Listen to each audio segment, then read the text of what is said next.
All right, we left off yesterday just talking about how all have sinned and fallen short of the glory of God. And I thought maybe we should spend one more day talking about that, even though this is kind of an overview of the gospel, and maybe we'll start drilling down on that next week. I'm planning on doing these Monday through Friday every day, every week. So the verse I want to look at is Judges 21:25. In the book of Judges, you'd find it an interesting read, even if you didn't really have a whole lot of context. It's one of the most interesting books in the Bible. Um, it's just fascinating stories with lots of interesting things going on. If they made a movie out of it, it would probably be a hit. Um, but it's actually the saddest book of the Bible, in my opinion, because it ends with this refrain that happens throughout the book, which is everyone did what was right in his own eyes. In fact, it says in Judges 21:25, in those days there was no king in Israel.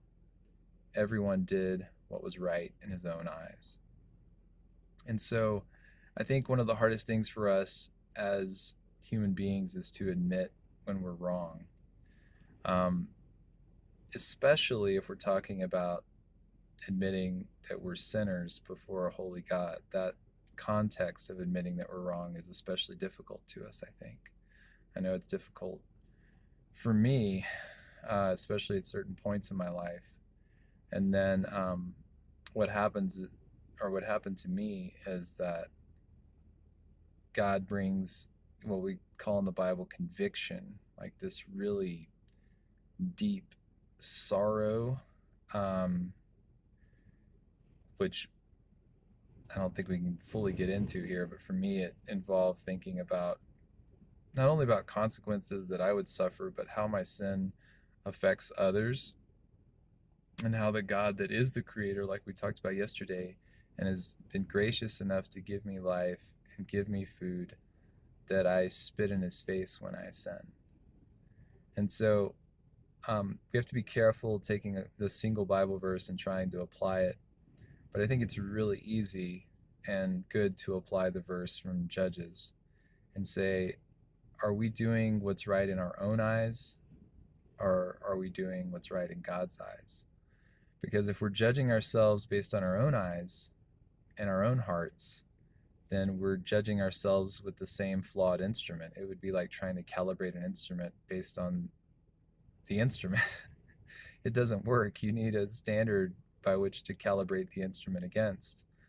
You need something that is unchanging and true, and that's God's word and His definition of sin. And I just try to anticipate different reactions. If your reaction to that is one of humility, and you consider that, I think it would be good just to spend today considering your sin. And well, my hair's doing weird stuff. Sorry.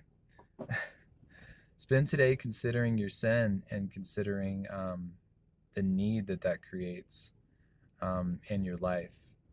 Um, and then tomorrow, having looked at the bad news, we'll look at the good news. But if the knee jerk reaction is to say, well, I don't believe that I'm a sinner, or I don't agree that it's that big of a deal, then maybe you should consider Judges 21:25. Maybe you should read the book of Judges. Um, because might that suggest that there's no king in your heart? There's no king in your life, that you're essentially denying the kingship of God over you to tell you what to do. And think of the implications. What would that make your fundamental relationship before God if you're denying his kingship over you? Interesting things to think about. So I'll let you think about that and finish a little early today.